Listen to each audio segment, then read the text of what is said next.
Seigneur Jésus, on veut te remettre les quelques minutes que nous avons devant nous et on te prie pour ta parole, pour ce que tu veux nous dire ce matin, que ça puisse nous aider, être pratique et nous aider à voir les choses clairement aussi, Seigneur.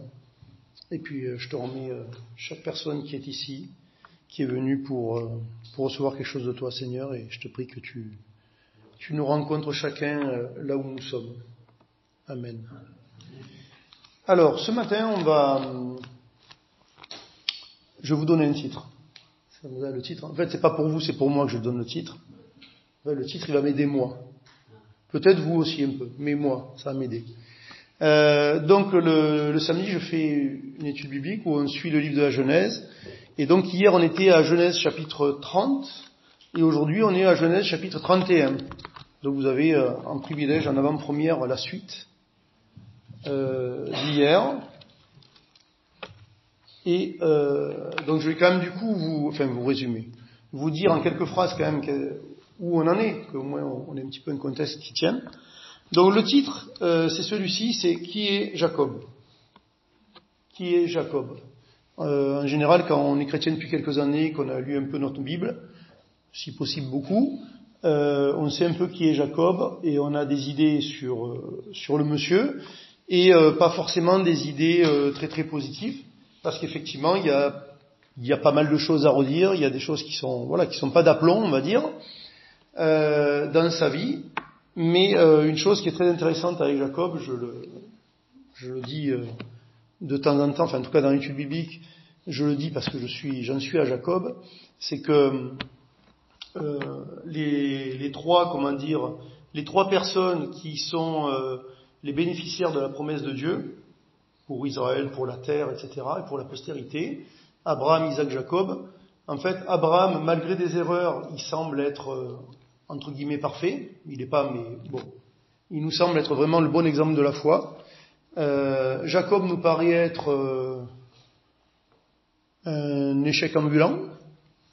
Et le troisième, Isaac, qui est au milieu, nous paraît être quelqu'un d'anonyme et de fade.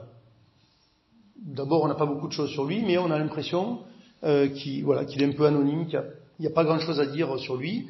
Alors, à l'époque, j'avais déjà expliqué un peu quel était l'intérêt sur ces trois éléments-là, mais en tout cas, du coup, Jacob, il représente quelque chose d'important dans notre vie, parce que même si ça ne nous arrange pas, en fait, c'est notre vie. Jacob, il représente le croyant qui est corrigé. Le croyant qui est corrigé. Et c'est en cela qu'il est très intéressant. Et quand je donne un titre qui est Jacob, en fait, c'est juste pour ne pas dire qui suis-je ou qui êtes-vous.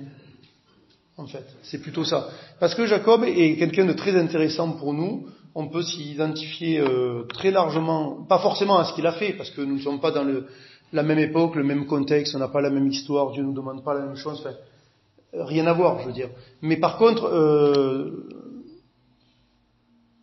oui, dans sa manière d'être, et surtout, quand je dis Jacob est l'exemple du croyant qui est corrigé, ça veut dire, et ça doit vouloir dire dans nos vies, c'est surtout ça, que Jacob grandit, que Jacob progresse, et que Jacob est transformé.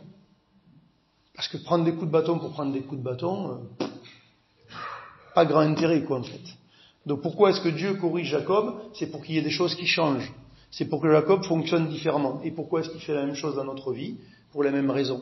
Et ce qui est très intéressant, c'est que quand on va un peu au-delà d'une première lecture sur les chapitres qui concernent Jacob, on s'aperçoit que, vous savez, des fois, nous, on a une vision qui est figée. Jacob, il est comme ça, Abraham, il est comme ça, David, il est comme ça, Paul, il est comme ça, Jésus, il est comme ça, machin, il est comme ça, et en fait, je regarde ma vie, et moi, je suis comme ça, et ça changera pas. Et en fait, c'est pas une bonne manière de voir les choses, parce que d'abord, ce n'est tout simplement pas la réalité. Ce n'est tout simplement pas ce que la Bible nous montre. Et en fait, ce qu'on voit, c'est que chapitre après chapitre, on voit un Jacob qui a toujours des défaillances, mais on voit un Jacob qui n'est pas le même. On voit un Jacob qui change, on voit un Jacob qui progresse. Et on voit un Jacob qui, par contre, garde des choses essentielles. Et une chose essentielle qu'il garde, c'est un désir pour les choses de Dieu. Quand il trompe son frère et son père par rapport à la bénédiction et par rapport au droit d'aînesse, ce qu'il fait est mal, mais le pourquoi il le fait est bon.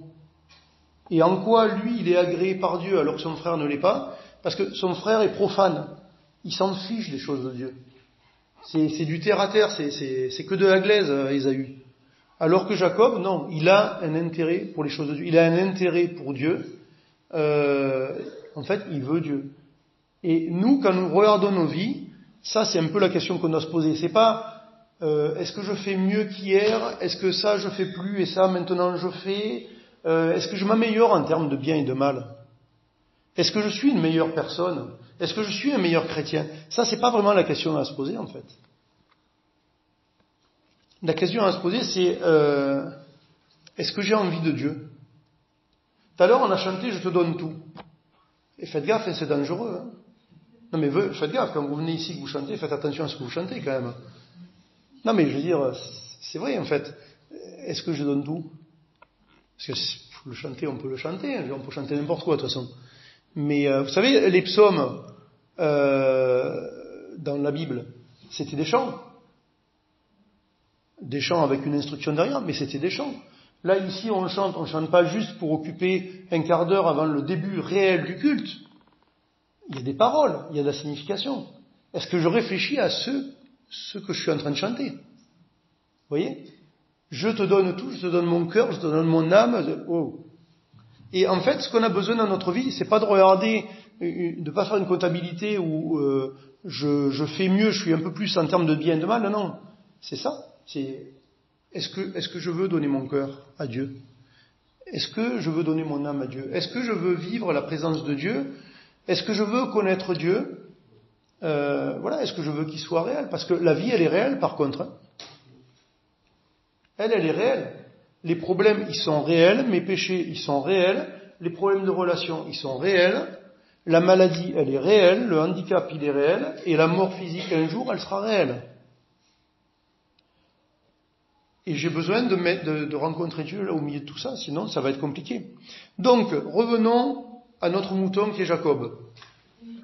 En fait, il y a deux choses intéressantes à voir. Ce qu'on va lire, c'est pas entièrement quand même, mais on va lire quand même une bonne partie du chapitre 31.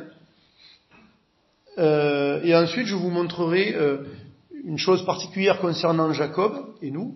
Et une autre aussi concernant Léa, donc une de ces deux femmes, qui on va dire, page après page, en tournant les pages de la Bible, n'est pas vraiment la personne qui performe en termes d'exemplarité. Et donc, on va voir ça. Donc, alors, juste chapitre 30, ce dont on parlait hier, je vous fais le contexte vite fait. Donc, Jacob, il est allé en Syrie, à Padan Aram, chez sa famille, envoyé par ses parents pour se marier avec une femme de sa famille.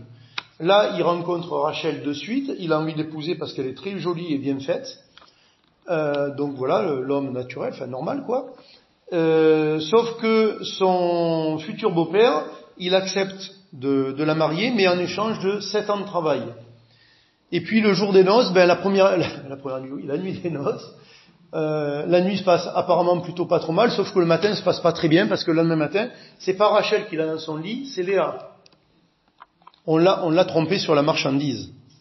Et Jacob, du coup, il discute avec son beau-père et il veut absolument Rachel. Donc, il a eu la première pour 7 ans, il a droit à travailler 7 ans de plus, ça fait 14. Et donc, Jacob travaille les 14 ans, et au bout des 14 ans, Genèse 30, verset 1, lorsque Rachel vit qu'elle... non, c'est pas là, plus loin, 30-25, pardon. Lorsque Rachel eut enfanté Joseph, Jacob dit à Laban, laisse-moi partir pour que je m'en aille chez moi, dans mon pays, donne-moi mes femmes, mes enfants, pour lesquels je t'ai servi, et je m'en irai, car tu sais quel serviteur j'ai fait pour toi. Et le reste du chapitre hier, c'est qu'en fait, il va pas partir de suite. Il va pas partir de suite, parce que, comment il s'appelle, Laban, donc son beau-père, va vouloir le garder encore, et lui va avoir une forme d'opportunité, en fait. On va s'en apercevoir en lisant le chapitre suivant. Cette opportunité, il la reçoit par songe. C'est qu'en fait, il va, d'une certaine manière, piller le troupeau de Laban. Et donc, il va mettre en place, on va dire, son salaire. Il va dire, écoute, quand les brebis tachetées, marquetées et les agneaux noirs, ils vont accoucher, ça sera pour moi, et les autres, ça sera pour toi. Et ce qui, lui a fait une petite manigance, mais qui a pas grand intérêt. Et en réalité, en fait, Dieu va faire que les brebis, les agneaux, etc., vont à chaque fois enfanter des animaux qui vont avoir les marques qui sont convenues entre Laban et Jacob. Et en fait, en fin de course, la plupart du troupeau de Laban va passer dans les mains de Jacob. Et lui, Jacob, il nous est dit à la fin du chapitre 30, au verset 43, « Cet homme devint de plus en plus riche, et il eut du menu bétail en abondance, des servantes, des serviteurs, des chameaux et des ânes. » Donc il va devenir très riche. Et on arrive au chapitre 31.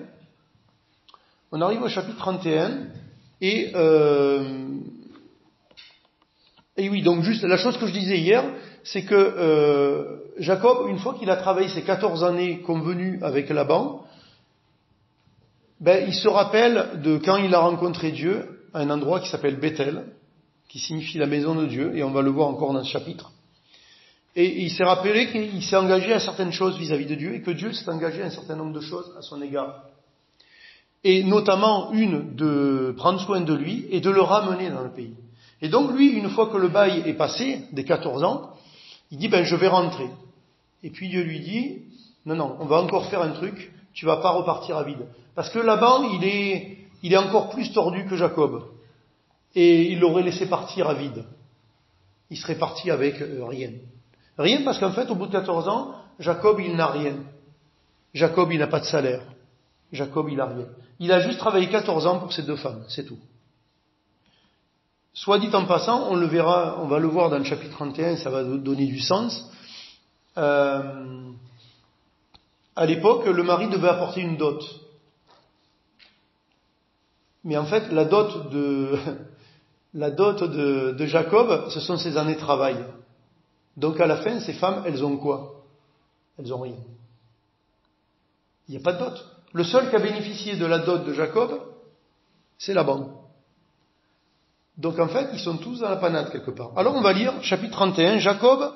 Donc chapitre 31, en fait, ça démarre 6 ans plus tard, vous allez le voir dans le texte en fait, 6 ans après ce que je vous ai lu en Genèse 30-25, où les 14 années étaient écoulées.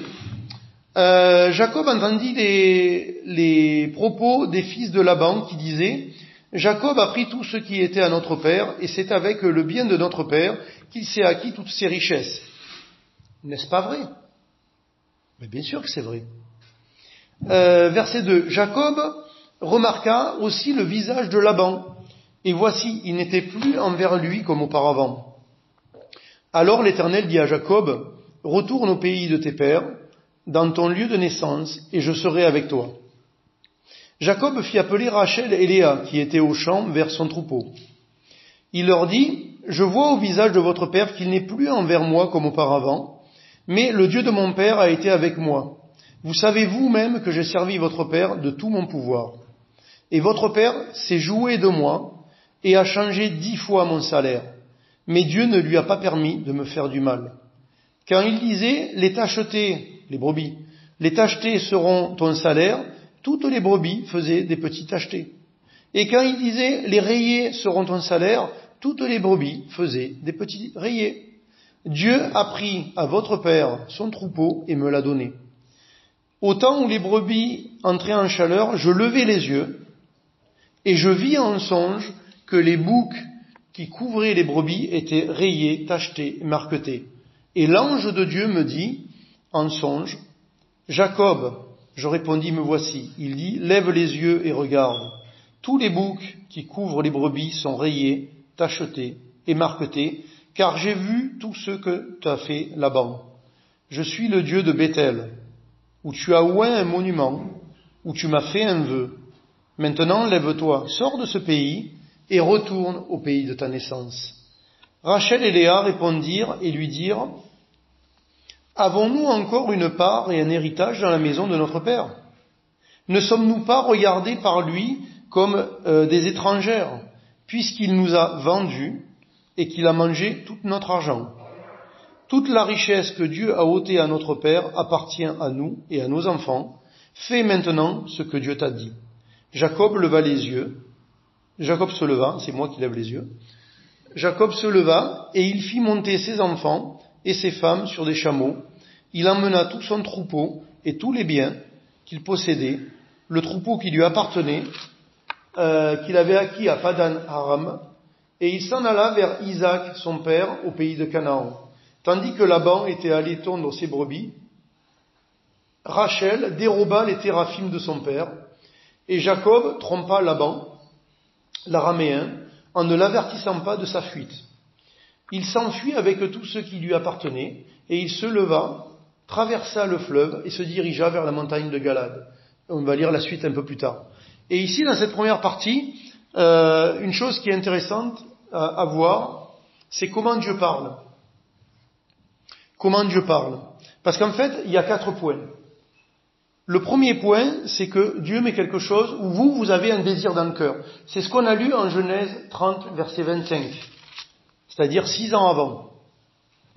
Lorsque Rachel a eu enfanté Joseph, Jacob dit à Laban, laisse-moi partir pour que je m'en aille chez moi dans mon pays. Il y a un désir qui vient dans son cœur. Ça, c'est le premier point. C'est la première chose qui se passe. Et ce désir, il n'est pas hasardeux. Et il n'est pas, c'est pas un doux rêve. C'est pas un souhait, vous savez, naturel. Oui, j'ai envie de vivre telle chose, j'ai envie de ceci, de cela, peu importe. Non. Il vient pas n'importe où, en fait. Il est basé sur les promesses de Dieu.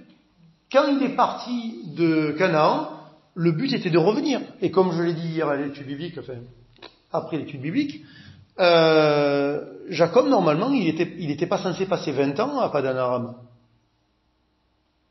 Il était censé passer, je sais pas moi, 1 an, 2 ans, venir, trouver une femme et revenir. Sauf que, entre les malversations de son beau-père et ses mauvais choix à lui, qui fait qu'il est rentré dans la polygamie, ça a duré un certain temps. Ça a duré déjà 14 ans. Puis, pour que Dieu répare un peu certaines choses, ou en tout cas qu'il ne reparte pas à vide, 6 ans de plus. Du coup, il a passé 20 ans à Padan Aram. Mais ça, c'était pas le plan de départ.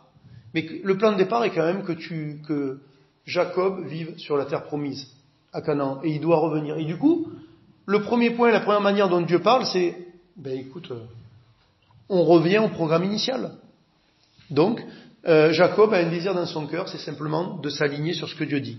La deuxième manière selon laquelle Dieu parle à Jacob ici, et nous parle à nous, ce sont les circonstances. Vous allez me dire, quelles sont les circonstances? Les circonstances, c'est que Jacob entendit les propos des fils de Laban qui disaient « Jacob a pris tout ce qui était à notre père ». Les circonstances, c'est Jacob remarqua aussi le visage de Laban, qui n'était plus comme avant. C'est-à-dire qu'il ne le voyait pas d'un bon œil. Les circonstances, c'est qu'à un moment donné, ça me pousse un peu vers la sortie quand même. Mais c'est pas grave, ça va dans le sens de ce que Dieu veut faire en fait, et du désir que j'ai dans mon cœur. Et le troisième point, dans la manière selon laquelle Dieu parle ici à Jacob, c'est que justement à un moment donné, il lui parle. Il dit une chose. Et c'est ce que Jacob dit ici à ses femmes. Il leur dit, voilà, Dieu m'a dit en songe de retourner à Canaan. Donc à un moment donné, il y a une conviction qui est sérieuse. Et le quatrième point selon lequel Dieu parle à Jacob, et à nous par extension, c'est que tout cela est confirmé par des gens qui sont dans l'histoire. C'est-à-dire que ici, Jacob, il vient demander, il vient pas demander conseil, mais il vient discuter avec ses femmes. Elles sont un petit peu dans l'histoire quand même.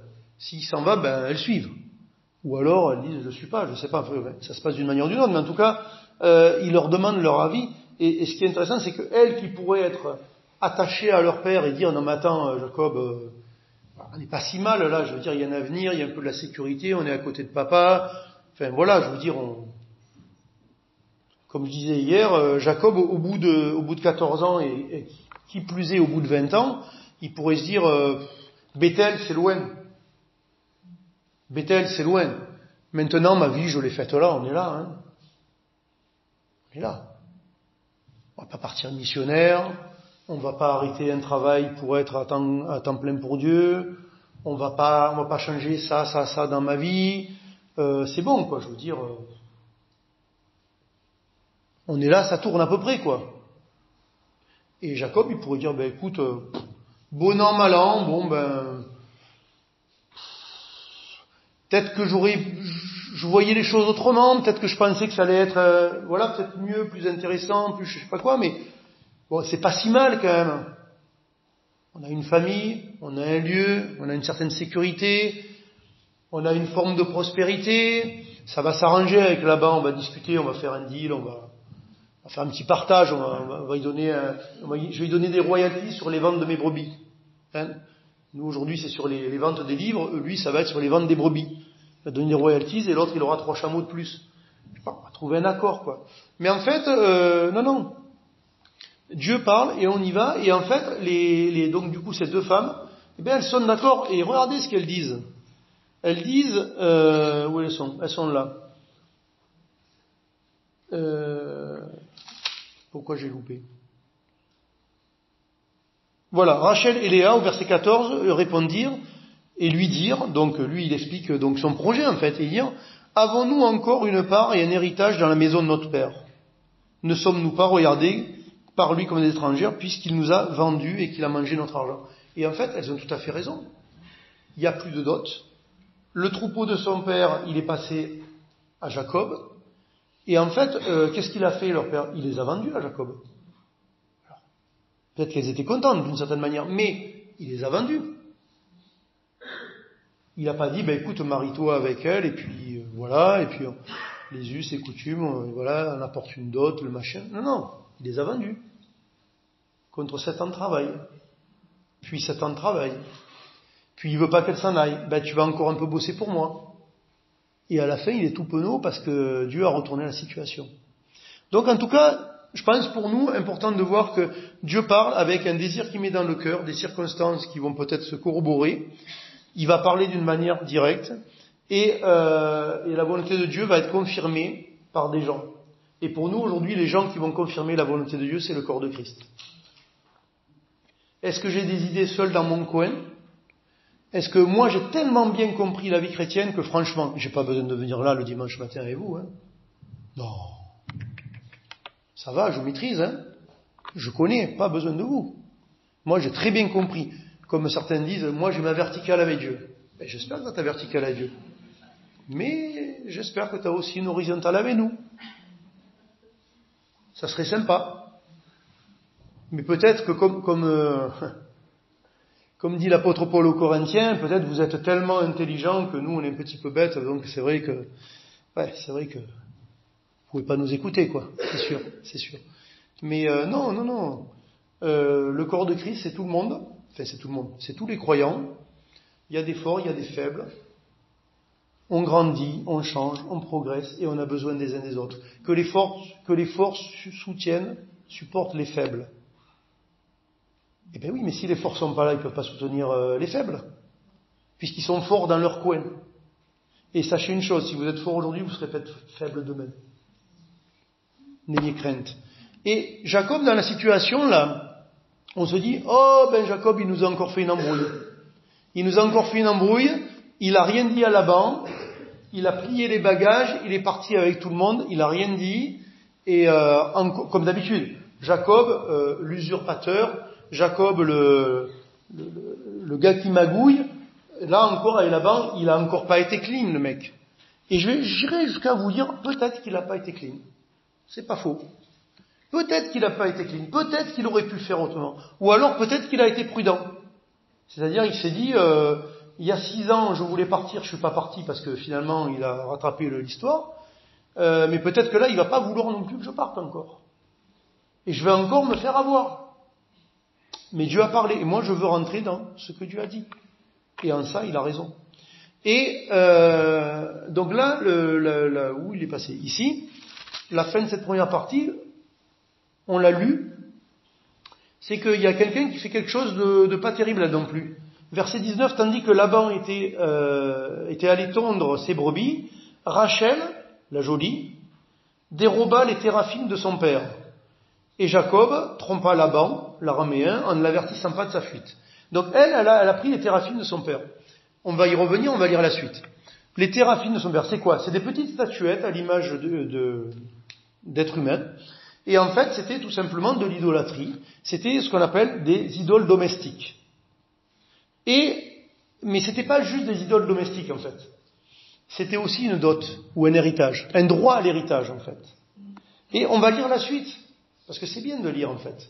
Et d'écouter la lecture, en fait.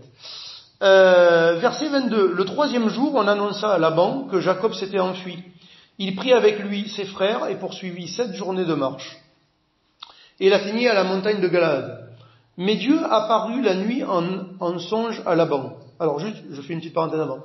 Donc j'ai dit que confirmation de la volonté de Dieu par donc le corps de Christ. Mais ici dans la situation, c'est intéressant. Ce sont ces femmes qui confirment que c'est la volonté de Dieu. Et vous savez, des fois dans le christianisme, parce que dans Éphésiens, il est dit, femmes, soyez soumises à vos maris. Il y a des maris, ils sont embêtés quand ils n'ont pas les signes extérieurs de soumission. Mais si vous voulez être l'autorité que vous devez être dans votre famille, faites comme Jacob. Dites ce que Dieu vous a montré.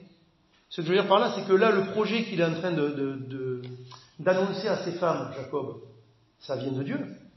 Il n'est pas en train de s'inventer un truc, un christianisme, des projets de folie et tout, et après, écoute, toi tu dois être soumise, tu dois suivre, tu dois dire Amen. Non, là elles vont dire Amen parce qu'elles voient bien que ça a du sens, et elles voient bien que c'est de Dieu. Et pour nous, c'est pareil dans notre vie. Donc continuons notre lecture. Mais Dieu apparut la nuit en songe à Laban, l'Araméen, et lui dit, garde-toi de parler à Jacob ni en bien ni en mal.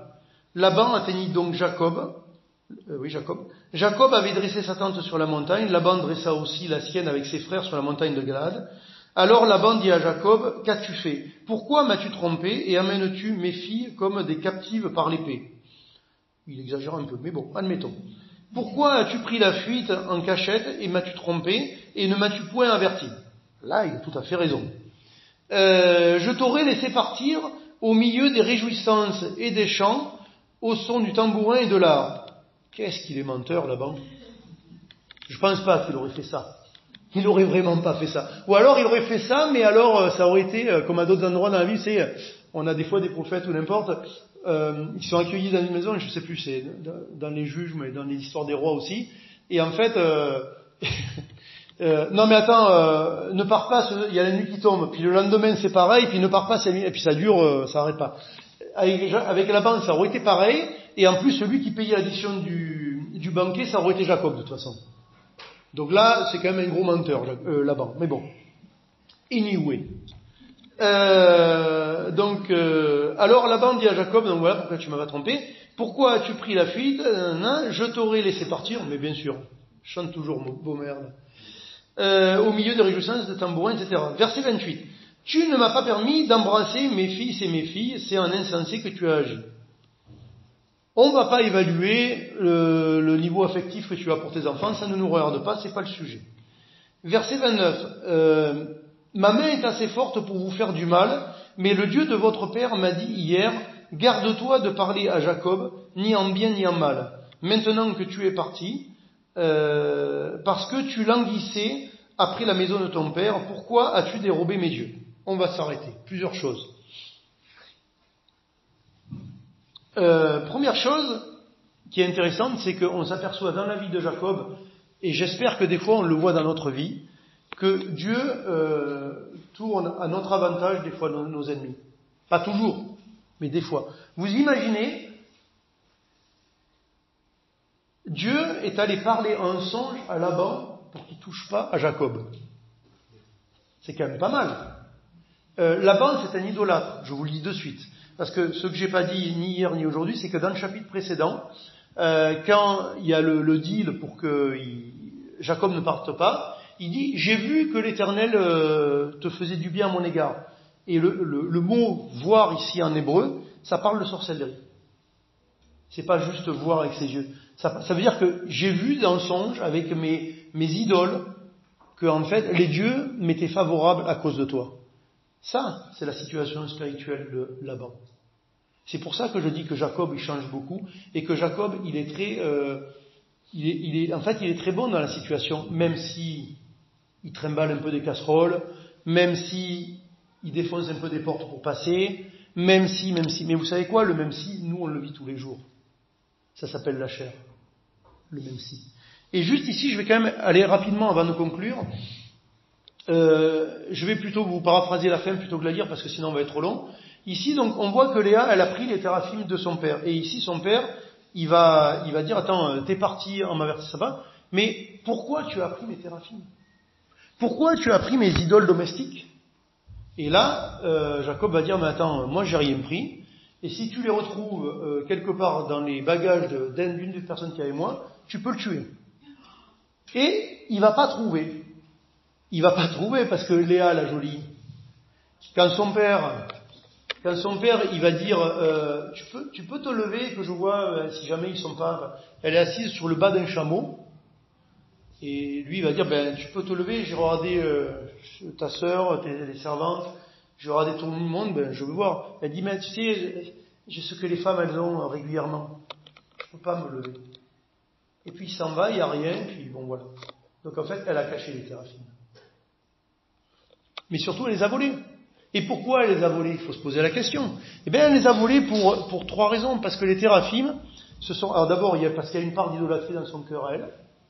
Dieu n'est pas suffisant, je vais quand même mettre les dieux de mon père aussi de mon côté. Mais il y a autre chose. Il y a qu'elle a peur, en fait. Elle veut de la sécurité. Normalement, ces statuettes, dans leur croyance, apportaient de la fertilité. Vous savez que Léa, c'est le gros problème qu'elle a eu. La fertilité. Je ne vais pas revenir sur les chapitres précédents. Là, au bout de 31 minutes 44, je ne peux pas. Mais, problème de fertilité. Donc elle a eu un enfant, sa sœur en a eu 6. Donc les statuettes, ça va peut-être me permettre de donner encore des enfants à Jacob. Et puis surtout, les statuettes, c'était le gage de l'héritage. On s'en va, mais on assure les arrières, ok? Sécurité. Vous savez quoi? Je dis pas qu'il faut faire n'importe quoi dans la vie chrétienne et avec Dieu, comme je le dis tout à l'heure. Il faut faire ce que Dieu nous met à cœur, ce que Dieu nous dit et ce que Dieu atteste. Mais il y a 2 pièges, entre autres, qui nous empêchent de marcher avec Dieu et de donner tout notre cœur à Dieu. C'est la peur et la sécurité. La peur et le désir de sécurité. Et vous savez quoi? Quand vous regardez ce Jacob, et je vais finir là-dessus, moi il me plaît de plus en plus ce Jacob. Parce qu'en fait, il est charnel comme moi, comme vous, comme la partie en nous qui ne veut pas suivre Dieu, mais il a une autre partie, comme nous on a le Saint-Esprit, on a un cœur pour Dieu, et lui aussi il a peur, lui aussi il a besoin de sécurité. Mais lui, il fait l'effort de le chercher ailleurs. Au bout d'un moment, il fait l'effort de le chercher ailleurs, de le chercher en Dieu, de gérer sa peur avec Dieu et de trouver sa sécurité en Dieu. Parce que vous allez voir, le chapitre suivant, il va rencontrer son frère Ésaü qui l'a trompé. Il flippe sérieux. Il se dit, je vais rencontrer mon frère. Il y a des précédents entre nous. C'est pas bon le truc. Il va mettre en place un stratagème. Mais en tout cas, voilà, juste sachez cette chose-là, on va rester là. Jacob, c'est vous et moi. Qui est Jacob? C'est vous et moi. Nous sommes, nous sommes des schizophrènes. Nous avons la chair et l'esprit. Et nous sommes embarrassés avec la chair. Mais sachez une chose, qui je suis réellement et qui est Jacob réellement? Vous savez, Jacob, qui est Jacob réellement? Il est Israël. Il n'est pas Jacob, il est Israël.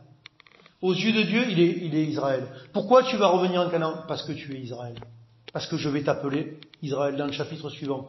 Il va faire une rencontre avec Dieu, il va avoir l'os de l'ange qui va être émis. Je vais t'appeler Israël. Tu as une nouvelle nature. Il y a des promesses de Dieu qui sont attachées à toi. Et nous, c'est pareil. C'est quoi? Nous ne sommes pas d'ici. Ne soyons pas trop attachés à ici. Nous ne sommes pas d'ici. Recherchons celui qui nous a fait des promesses, recherchons celui que nous pouvons rencontrer au quotidien. C'est lui qui va nous aider dans nos peurs, nous donner de la sécurité, et c'est lui qui prend soin de nous, comme il a pris soin de Jacob. Mais nous, préoccupons-nous d'avoir un cœur après Dieu, et d'attendre Dieu. pas de chercher à arranger les situations. Parce que là, pour ça, il y en a qui sont plus doués que d'autres. Et même quand ça marche, c'est pas bon. C'est pas bon parce que c'est pas ce que Dieu voulait. Donc c'est pas bon. Mais par contre, ayons un cœur après Dieu. Amen.